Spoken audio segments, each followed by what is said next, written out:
Je dirais que l'industrialisation est l'alpha et l'oméga du développement. C'est à partir de la révolution industrielle que l'Occident a créé un gap entre son niveau et le niveau des autres pays. L'agriculture se nourrit de l'industrie, tout comme l'industrie également se nourrit de l'agriculture. C'est grâce à la mécanisation que l'agriculture produit le nécessaire pour nourrir des milliards d'habitants. Si aujourd'hui on continue de cultiver à la daba, à la houe, je ne suis pas sûr qu'on pourrait nourrir les 8 milliards d'habitants. Et donc quand vous mettez en face alors une population qui périt dans la misère et des dirigeants qui sont poursuivis pour bien mal acquis, vous comprenez que le problème de l'Afrique est fondamentalement un problème de gouvernance. Moi, la bonne gouvernance, c'est une gouvernance qui est en direction de la majorité, une gouvernance donc qui est orientée vers la satisfaction des besoins des populations. On parle de gouvernance publique, c'est-à-dire une gouvernance qui sert le public. Mais si la gouvernance sert plutôt le gouvernant que les gouvernés, Ouais. vous êtes d'accord avec moi qu'il a un problème. L'Afrique est pauvre. Pourquoi je dis que l'Afrique est pauvre? Ça va choquer certaines personnes qui disent que l'Afrique est riche.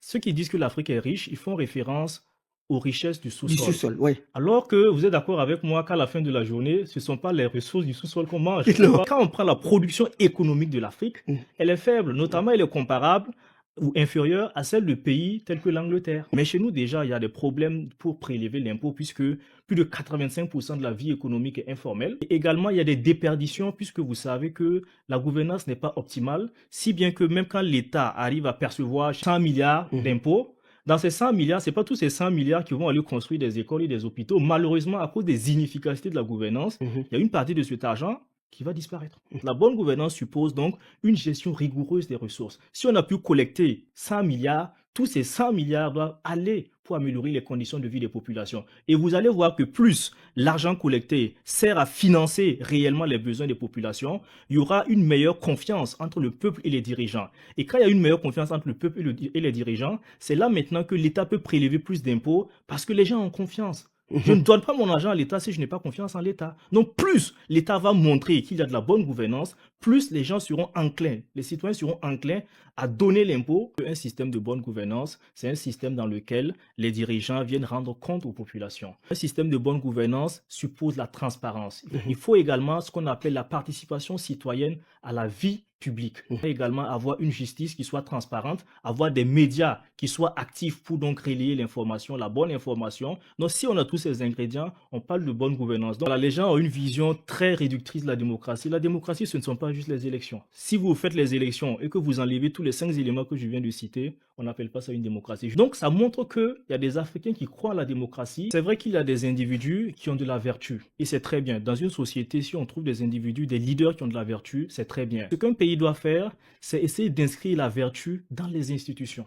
En fait, il y a d'un côté le pouvoir, il y a de l'autre côté les contre-pouvoirs. Et lorsque nous sommes en démocratie, on renforce les contre-pouvoirs. Si un dirigeant se trouve avoir un pouvoir absolu, il risque d'écraser son peuple. Il faut que chacun de nous soit donc un gardien de l'état de droit, un gardien de la Constitution, de telle sorte que le dirigeant ne puisse pas faire des choses qui vont à l'encontre de la Constitution. Seul, on ne peut pas changer le monde. Allons chercher cette majorité d'Africains qui croient en l'éducation, qui croient en la bonne gouvernance, qui croient en la technoscience, et essayons donc d'imposer ces 3 axes dans le débat public africain. Pendant ces 9 ans, nous avons porté par exemple des causes sur l'entrepreneuriat des jeunes, sur l'éducation, sur l'économie. On a fait beaucoup de propositions que nous avons amenées dans le débat public et on essaie de pousser ces propositions. Le leadership, par définition, c'est tout simplement de l'influence. Parce que je crois aussi que le leadership est une solution aux problèmes que rencontre le monde.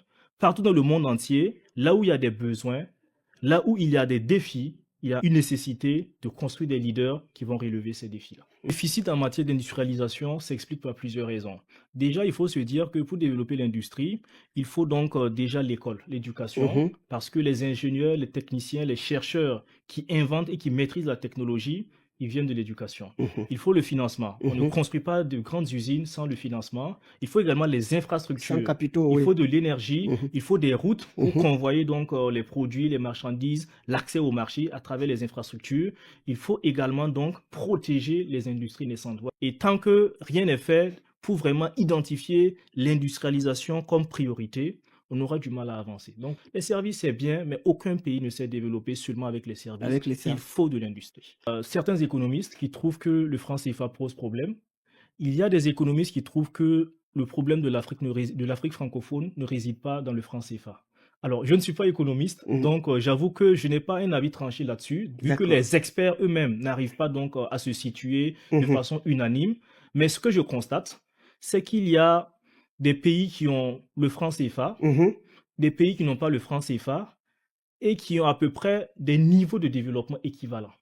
Donc pour moi, si le franc CFA était si décisif que cela, on devait sentir une différence majeure entre les niveaux de développement. Donc oui, le franc CFA peut jouer. Je ne dis pas que le franc CFA ne joue pas. Le franc CFA peut jouer, mais à mon avis, ce n'est pas le facteur déterminant. Sinon, les pays francophones qui n'utilisent pas le franc CFA, ou bien les pays de façon générale africains qui n'utilisent pas le franc CFA, seraient beaucoup plus développés que ceux qui utilisent le franc CFA. Mais grâce à l'éducation, on pourra développer la technologie. Grâce à l'éducation des populations, on pourra aboutir à la bonne gouvernance. Le message serait celui de s'instruire, celui de s'éduquer, de se former, de lire, de comprendre le monde. Il faut comprendre comment marche le monde. Quand vous êtes éclairé, prenez cette lumière, éclairez votre quartier, éclairez votre village, éclairez vos amis et ensemble, essayez de porter un projet citoyen pour barrer la route à la malgouvernance et promouvoir donc la bonne gouvernance, promouvoir la science et la technologie dans votre pays.